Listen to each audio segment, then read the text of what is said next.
श्री स्वामी समर्थ मैत्रिणींनो, आणि दिवाळीतील सगळ्यात मोठा दिवस म्हणजे लक्ष्मीपूजा. आता लक्ष्मीपूजा प्रत्येक भागाला ही वेगवेगळ्या पद्धतीने केली जाते.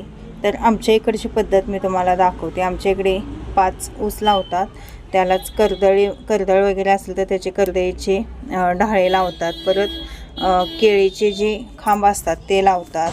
आता आम्ही काही शेतकरी नाही आहे, खरं विकायला येतात, सगळेजण विकत आणूनच लावतात. 40 रुपयाला 4 खांब आलेले आहेत, म्हणजे 10 रुपयाला 1 खांब असा आलेला आहे. त्यानंतर झेंडूच्या फुलाचे डहाळेसुद्धा शोसाठी लावतात. त्यानंतर 5 प्रकारचे धान्य पुजले जातात. परत आपल्याजवळ जे सोनं नाणं काही असेल ते पुजलं जातं. नवीन जो झाडू आणतो आपण तो सुपात ठेवून नवीन साडी अंथरून त्याच्यावर साळुता म्हणजे झाडू पुजला जातो. कोवाळासुद्धा आज पुजला जातो. पैसे पुजले जातात. आणि मेन म्हणजे लक्ष्मी कुबेर यांचा फोटो आज पुजावाच लागतो.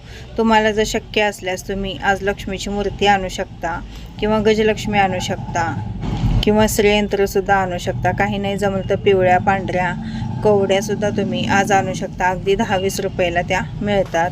तसेच आज कमळ तर खूप महाग होतं.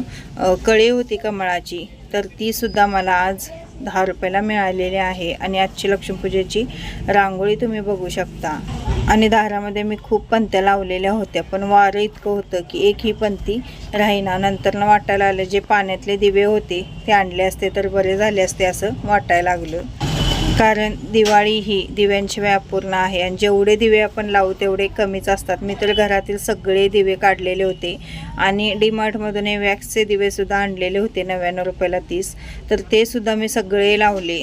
देवाऱ्यासमोरसुद्धा मी सगळे दिवे लावलेले होते. तसं दीपलक्ष्मी जी माझी होती बघा, 2-3 वर्षापासून मी आणलेली आहे ती दीपलक्ष्मी, तर तीसुद्धा मी लावलेली आहे. पण तिच्या दिव्यामध्ये मी तूप घातलेलं आहे आणि तुपाचा दिवा लावलेला आहे. 5 फळे ठेवायची, तसेच खारी खोबरं बदाम सुपारी याचा विडा ठेवायचा. कलश मांडायचा, मंगल कलश असतो तो मांडायचा. त्याला मी आई अंबाबाईचा महालक्ष्मीचा मुकुट लावलेला आहे. आणि रांगोळीशिवाय तर आपली म्हणजे पूजा कोणती पण असू दे पण ती अपूर्णच वाटते. तर सगळ्यात शेवटी मी रांगोळीसुद्धा काढून घेतली. जरी तुमचा कोवाळा चांगला असेल तरीसुद्धा लक्ष्मीपूजे दिवशी तुम्ही कोवाळा आणायचा, त्याच्यावर स्वस्तिक ओम काढायचं, लाल कापडामध्ये बांधायचा. कापडाच्या आत अक्षदा 1 रुपया आणि लवंगा घालायच्या, आणि त्यानंतर मग तो बांधून घ्यायचा, गाठ बांधायची आणि आपल्या बरोबर घराच्या बाहेर किंवा चौकटीच्या वर बांधायचा, जेणेकरून आत येणं जाणारी जी माणसं असतील ती त्याच्या खालून आली पाहिजेत.